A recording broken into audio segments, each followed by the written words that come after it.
जय माता दी दोस्तों। आप सभी को गुप्त नवरात्रि के दूसरे दिन की बहुत सारी बधाई। आज गुप्त नवरात्रि का दूसरा दिन है।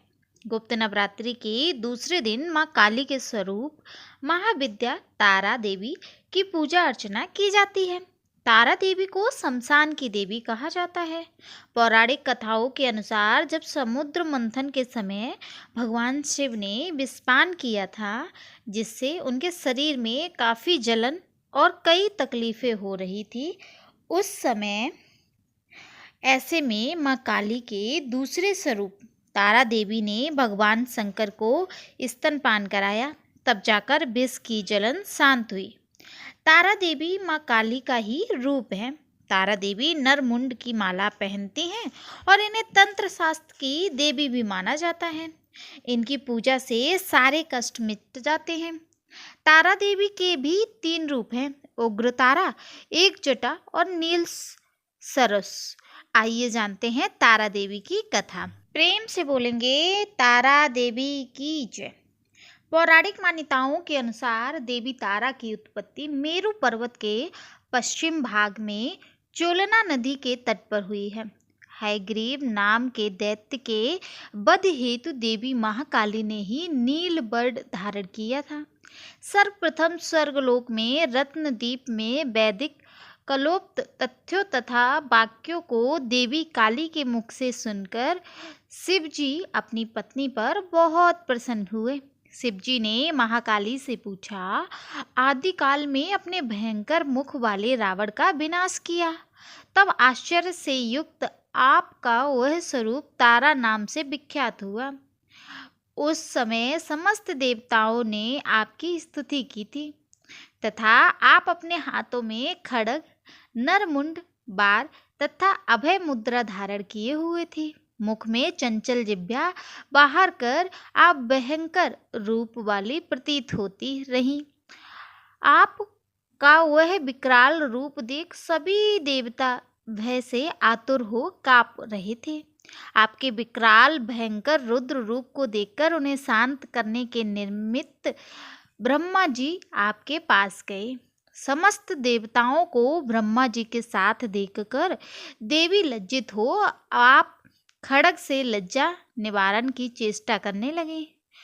रावण वध के समय आप अपने रुद्र रूप के कारण नग्न हो गई थी तथा स्वयं ब्रह्मा जी ने अपनी लज्जा निवारण हेतु आपको व्याधचर्म प्रदान किया। इसी रूप में देवी लंबोदरी के नाम से विख्यात हुई। तारा रहस्य तंत्र के अनुसार भगवान राम केवल निमित्त मात्र ही थे। वास्तव में भगवान राम की विध्वंसक शक्ति देवी तारा ही थी, जिन्होंने लंकापति रावण का वध किया। भक्तजनों, आज हम जानते हैं तारा देवी के साथ साथ गुप्त नवरात्रि का भी महत्व। माँ तारा देवी मंदिर शिमला से लगभग 18 किलोमीटर दूर सोगी पहाड़ी पर स्थित है। यह मंदिर समुद्र तल से लगभग 851 मीटर की ऊंचाई पर है। माँ तारा के दर्शन करने के लिए दूर दूर से लोग यहाँ आते हैं। मान्यता है कि इस मंदिर में माँ तारा साक्षात वास करती है और जो भक्त माँ के दरबार में पहुँचता है, माँ उसकी सभी मनोकामनाएं पूर्ण करती हैं। चलिए जानते हैं माँ तारा देवी के मंदिर का इतिहास। माँ तारा देवी के इस मंदिर का इतिहास लगभग 50 साल पुराना माना जाता है। इस मंदिर को लेकर एक कथा प्रचलित है कि एक बार बंगाल के राजा सेन राजवंश के राज शिमला आए थे और वह जंगल में शिकार खेलने गए। तभी घने जंगल से माता ने आवाज दी कि हे राजन, तेरी वंश परंपरा बंगाल से चली आ रही है और मैं 10 महाविद्याओं में से एक महाविद्या हूँ। माता की आवाज़ सुनकर राजा ने माँ तारा से दर्शन देने का आग्रह किया। राजा के आग्रह पर माँ ने दर्शन दिए और कहा, मेरे स्थान का निर्माण करो।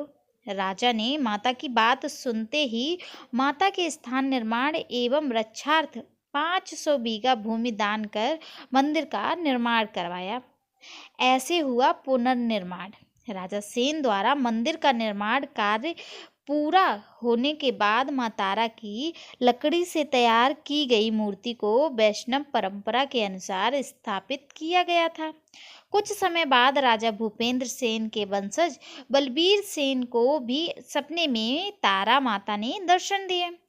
इसके बाद बलबीर सिंह ने मंदिर में अष्टधातु से बनी माँ तारा देवी की मूर्ति स्थापित कराई और मंदिर का पूर्ण रूप से निर्माण करवाया।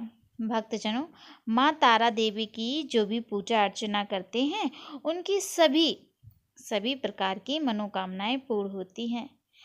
10 महाविद्याओं में से एक महाविद्या माँ तारा देवी है, जिनको हम दूसरे दिन पूजा अर्चना करते हैं। अब हम जानते हैं गुप्त नवरात्रि कौन कौन व्रत कर सकता है। भक्तजनों, ये जो गुप्त नवरात्रि होती हैं ये तांत्रिक विद्या के लिए ही होती हैं। इनको कोई भी कर सकता है, लेकिन थोड़ा ध्यान रखना पड़ता है। अब हम जानते हैं कैसे हमें ध्यान रखना है और इसका कैसे हमें व्रत रखना है। भक्तजनों, चैत्र और शारदीय नवरात्र की तुलना में गुप्त नवरात्र में देवी की साधना ज़्यादा कठिन होती है। इस दौरान माँ दुर्गा की आराधना गुप्त रूप से की जाती है, इसलिए इसे गुप्त नवरात्र भी कहा जाता है। इन नवरात्र में मानसिक पूजा का महत्व है। वाचन भी गुप्त होता है, यानी मंत्र भी मन में ही पढ़े जाते हैं, लेकिन इन दिनों में बहुत ज़्यादा ध्यान रखना पड़ता है। ऐसा कोई नियम नहीं है कि गुप्त नवरात्र केवल तांत्रिक विद्या के लिए ही होते हैं। इनको कोई भी कर सकता है, लेकिन थोड़ा ध्यान रखकर आवश्यकता अनुसार पूजा करें। जैसे देवी सती ने किया था 10 महाविद्याओं का प्रदर्शन। भगवान शंकर से सती ने जिद की थी कि वह अपने पिता दक्ष प्रजापति के यहाँ अवश्य जाएंगी। प्रजापति ने यज्ञ में न सती को बुलाया और न भगवान शंकर को। शंकर जी ने कहा कि बिना बुलाए कहीं नहीं जाते, लेकिन सती जिद पर अड़ गई। सती ने उस समय अपनी 10 महाविद्याओं का प्रदर्शन किया। भगवान शिव ने सती से पूछा कि ये कौन है। तब सती ने बताया कि ये मेरे 10 रूप है। सामने काली है, नीले रंग की देवी तारा है, पश्चिम में छिद्र मस्ता, बाएं भुवनेश्वरी, पीठ के पीछे बगलामुखी, पूर्व दक्षिण में धूमावती, दक्षिण पश्चिम में त्रिपुर सुंदरी, पश्चिम उत्तर में मातंगी और उत्तर पूर्व में शोषणी। मैं खुद भैरवी रूप में अवैधान देती हूँ। इन्हीं 10 महाविद्याओं ने चंड मुंड और शुंभ निशुंभ वध के समय देवी के साथ असुरों से युद्ध किया था। ऐसी है 10 महाविद्याओं की माँ देवी। अगर आप सच्चे मन से व्रत पूजा करते हैं तो गुप्त नवरात्रि में भी आपकी सभी मनोकामनाएं पूर्ण होती है। पूजा अर्चना करने के बाद अगर सच्चे मन से माता से जो भी आप मांगते हैं वो माँ मुराद ज़रूर पूरी करती हैं। इसलिए प्रेम से बोलेंगे तारा मैया की जय।